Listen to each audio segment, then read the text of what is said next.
प्रजाजनी पशुजनी लोकजन्य वैजनी। ओम गोभ्यो नमः गौ माताय नमः आरातिक्यं समर्पयामि। ओम पुण्य बलिदानी नमः भूमि नमः। ओम पुण्य भूमि नमः आरातिक्यं समर्पयामि। सर्वता शंकु गवा मध्ये वशाम्यहम् देवीं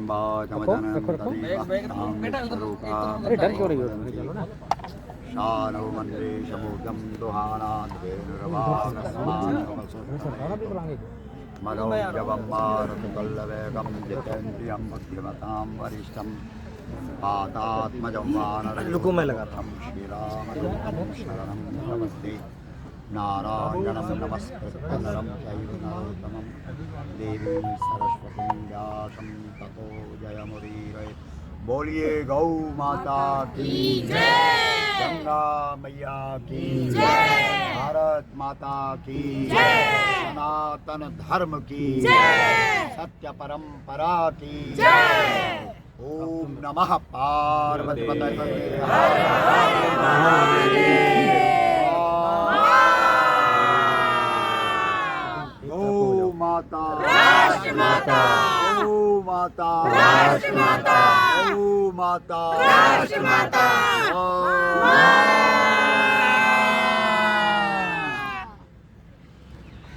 परम आराध्या परमेश्वरी भगवती जगदम्बा गौ माता को हम सब प्रणाम करें।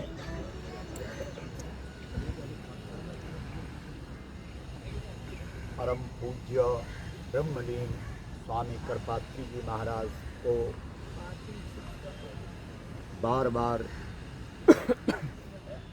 नतमस्तक होते हुए श्रद्धांजलि अर्पित करते हुए यहाँ पर 1966 में जो हमारे साधु संत गौ भक्त अपने जीवन को जिन्होंने गौ माता को समर्पित कर दिया, जो गौलोक धाम में प्रवेश कर गए, उन सबको श्रद्धांजलि अर्पित करते हुए अभी यहाँ पर जो संत महात्मा हैं उन सब के चरणों में प्रणाम करते हुए जो गौ भक्त यहाँ पर उपस्थित हैं, आप सबका बहुत बहुत अभिनंदन करते हुए दो बातें आपके सामने हम निवेदन करना चाहते हैं। हमारा अथर्ववेद कहता है कि देवीं वाचं अजनयन्त देवः तां विश्वरूपः पशवो वदन्ति सानो मन्द्रेशमूर्धं दुहाना धेनुर्बाग अस्मान उपसुष्टतयतु। उस देवी को पहचानो, मतलब वेदों ने गाय को पहचानने की बात कही। अजनयन्त देवः, जिससे संपूर्ण देवता प्रकट होते हैं, जन्म लेते हैं। ताम विश्वरूपः पशवो वदन्ति, वहाँ जो विश्व स्वरूपिणी गौ माता है, वहाँ जो गौ माता है पशवो वदन्ति, जो लोग पशु बन गए हैं, जिन लोगों ने आगे अगले जन्म में पशु ही होना है, जिनके अंदर पशुता आ गई है, जिन्होंने जड़ता को धारण कर लिया है, ऐसे जो पशु हो गए लोग हैं वही गाय को पशु बोलते हैं। इसीलिए हमारे यहाँ जितने भी हमारे देश के अंदर गौ संगठन है, एक बात सारे के सारे बोलते हैं, गावो विश्वस्य मातरः। ये सूत्र, ये नारा, ये मंत्र हर गौ भक्त के मुख में है। इसका मतलब सारे गौ भक्त इस बात को स्वीकार करते हैं कि गाय हमारी माता है। विश्वस्य मातरः का अर्थ है सबकी माता है। कई लोग बोलते हैं अरे गाय तो विश्व की माता है, उसको तुम केवल एक राष्ट्र की माता बना करके उसके स्तर को कम कर रहे हैं, लेकिन वास्तव में जो सबकी माता है, क्या मैं उससे अपनी माता नहीं बोल सकता? जो सबकी माता है और मेरी भी माता है, मेरी माता अगर सबकी माता हो गई तो क्या मेरा अधिकार, मैं वंचित हो गया इस अधिकार से कि मैं माता नहीं बोल सकता? और ये जो सूत्र है गावो विश्वस्य मातरः, यह सूत्र भारत के ऋषियों ने दिया है। भारत में हमारे जो ऋषि हैं, मुनि हैं, उन्होंने दिया है। इसलिए हम सबको एक साथ मिलकर के गौ माता को इस देश के अंदर राष्ट्र माता का सम्मान देना पड़ेगा। संपूर्ण समस्याओं का समाधान हो जाएगा। इसके लिए हिमालय के अंदर साधनाएं की गई, उपासनाएं हुई। गौओं के साथ लगभग 1 वर्ष तक निरंतर उपासना करते हुए गौ माताओं से ही पूछा गया कि आज इस देश के अंदर समाधान क्या है। तो यही समाधान निकला कि सबसे पहले पशु के दर्जे से हटाकर और गाय को माता का सम्मान दिया जाए। और बहुत बड़ी कृपा हमारे ऊपर हो गई है कि हम सब लोग इस बात के लिए बोलते तो हम सब थे, लेकिन जब क्रियात्मक रूप आता था तब हम पीछे हट जाते थे। लेकिन आज पूरा देश एक स्वर से इस बात को स्वीकार भी कर रहा है और क्रियात्मक रूप से तैयार भी हो गया है कि गाय को इस देश के अंदर राष्ट्र माता का सम्मान मिलना चाहिए। और ये आप सब जब कृपा करेंगे तभी हो पाएगा। और ये तो हम यहाँ पर श्रद्धांजलि देने आए हैं। आगामी जो गोपाष्टमी आ रही है 20 नवंबर को, पूरा भारत उमड़ेगा। करोड़ों करोड़ों लोग दिल्ली को जाम कर देंगे जब तक गौ माता को राष्ट्र माता का सम्मान नहीं मिलता। इस प्रण के साथ, इस संकल्प के साथ हम लोग गोपाष्टमी को एकत्रित होंगे। यद्यपि अनेकों बाधाएं सामने आ रही हैं, कई प्रकार की समस्या आ रही हैं, लेकिन वास्तविक जो सत्कर्म होता है उसमें बहुत सारे विघ्न आते हैं। और जिस कार्य में विघ्न आते हैं, समझो संसार का वही सब श्रेष्ठतम कार्य होता है।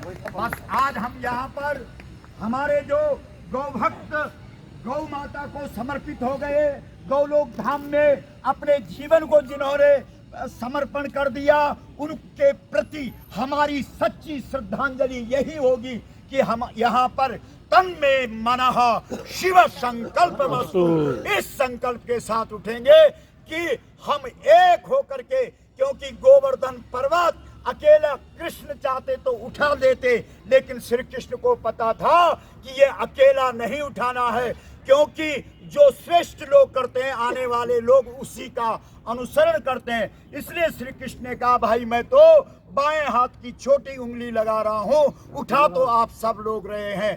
सतयुग में परशुराम भगवान ने गौ रक्षा के लिए आंदोलन किया, युद्ध करना पड़ा तो युद्ध किया।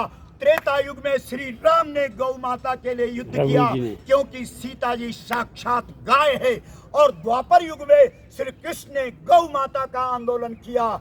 और कलयुग में आप कहेंगे कौन करेगा, तो हमारे यहाँ श्रीमद् भागवत के अंदर भगवान के 24 अवतारों का नाम उल्लेख है, लेकिन आप जब गिनती करेंगे तो उसमें केवल 23 अवतार हैं। 24वां अवतार अपने आप देखना पड़ता है। और वास्तव में कलयुग में जनता ही भगवान का 24वां जनार्दन अवतार है, यानी कलिकाल में जनता ही जनार्दन है। जनता इकट्ठी हो जाएगी तो वही 24वां अवतार हो जाएगा और गौ माता को इस देश के अंदर राष्ट्र माता का सम्मान मिल जाएगा।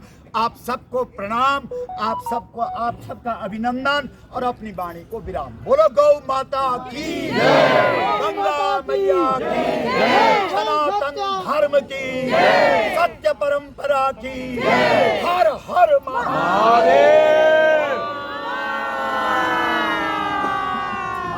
मदन जी, अब महाराज त्रिभुवनदास जी महाराज, त्रिभुवन जी, उससे पहले महाराज जी हम लोगों का एक प्रस्ताव था, हमने 2 साल पहले ये प्रेरणा हुई थी कि ये जो स्थल है महाराज, खड़े हो जाओ, जो ये स्थल है, आप देखोगे यहाँ पर एक मूर्ति, एक चित्र लगा हुआ है, कोई घोड़ा खड़ा है, कोई पुतला सा एक लगा हुआ है।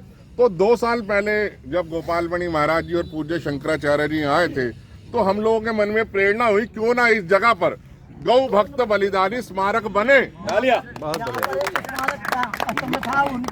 गौ भक्त बलिदानी स्मारक बने, जो पूरे देश के अंदर, जैसे जलियांवाला बाग हमें याद दिलाता है कि किस तरीके से लोगों ने अपनी जान दी देश की आजादी के लिए, इसी तरीके से वो बलिदानी स्मारक पूरे देश में, पूरे विश्व के अंदर प्रेरणा बने। कैसे हमारे साधु ने और संतों ने गौ रक्षा के लिए अपने प्राणों को न्यौछावर किया, वो एक प्रेरणा स्रोत बने। और इसके लिए हमने राज्य सरकार और केंद्र सरकार के सभी विभागों से हम लोग संपर्क में हैं। यहाँ तक भी हमने कहा है कि अगर ये भूमि सरकार हमें देती है, हम इसको खरीद के अपने खर्चे पे भी यहाँ पर गौ भक्त बलिदानी स्मारक बनाने के लिए तैयार है। और इसलिए हमारा पूर्ण संकल्प है कि आने वाले समय में शासन और प्रशासन की इस दुविधा को दूर करके, वह समय दूर नहीं कि जब यहाँ पर हम गौ भक्त बलिदानी स्मारक का निर्माण शुरू करवाएंगे। ऐसी मेरी आशा है और ऐसी मेरी माँ भगवती गौ माता के चरणों में प्रार्थना है।